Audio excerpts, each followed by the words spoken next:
एक कपल को शादी के 11 साल बाद एक लड़का हुआ। वे बहुत ही प्रेमी कपल थे और उनका लड़का उनकी आँखों का तारा था।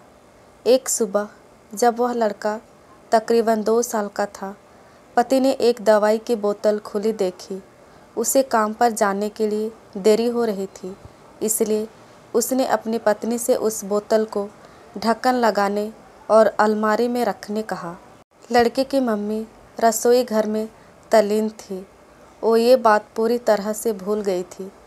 लड़के ने वो बोतल देखी और खेलने के इरादे से उस बोतल की ओर गया। बोतल के कलर ने उसे मोह लिया था, इसलिए उसने उसमें की दवाई पूरी पी ली थी।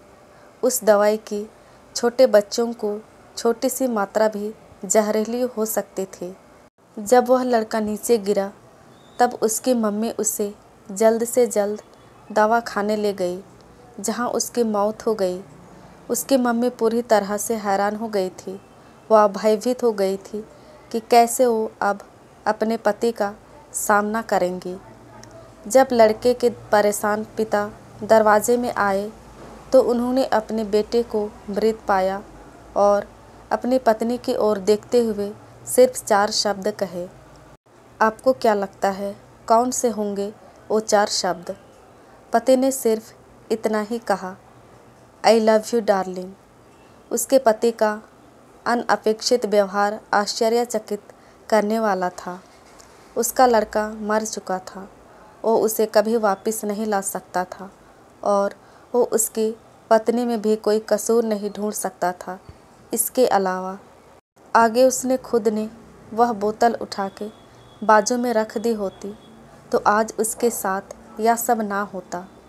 वो किसी पर भी आरोप नहीं लगा सकता था। उसकी पत्नी ने भी उनका एकलौता बेटा खो दिया था।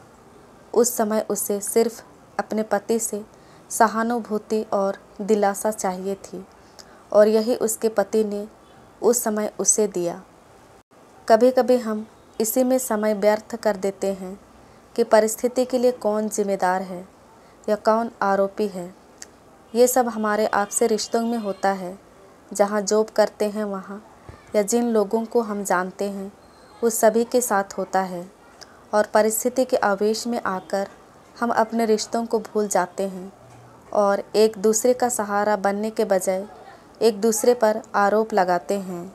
कुछ भी हो जाए, हम उस व्यक्ति को कभी भी नहीं भूल सकते जिसे हम प्रेम करते हैं। इसलिए जीवन में जो आसान है उसे प्रेम करो। आपके पास अभी जो है उसे जमा करो और अपनी तकलीफ़ों को विचार कर के बढ़ाने के बजाय उन्हें भूल जाओ। उन सभी चीज़ों का सामना करो जो आपको अभी मुश्किल लगती है या जिनसे आपको डर लगता है। सामना करने के बाद आप देखोगे कि वो चीज़ें उतनी मुश्किल नहीं है जितना कि आप पहले सोच रहे थे। हमें परिस्थिति को समझकर ही लोगों के साथ व्यवहार करना चाहिए और लोगों की कठिन परिस्थितियों में उनका हमदर्द बनना चाहिए। दोस्तों, इस तरह की प्रेरणादायक कहानियाँ सुनकर हमें काफ़ी कुछ सीखने को मिलता है। हम आशा करते हैं कि दिल को छू लेने वाली प्रेरणादायक कहानी आपको अच्छी लगी होगी। आप कमेंट के द्वारा अपनी राय ज़रूर दे सकते हैं और ऐसे ही इंटरेस्टिंग कहानियाँ सुनने के लिए कृपया हमारे चैनल को लाइक, शेयर एंड सब्सक्राइब करना ना भूलें। धन्यवाद।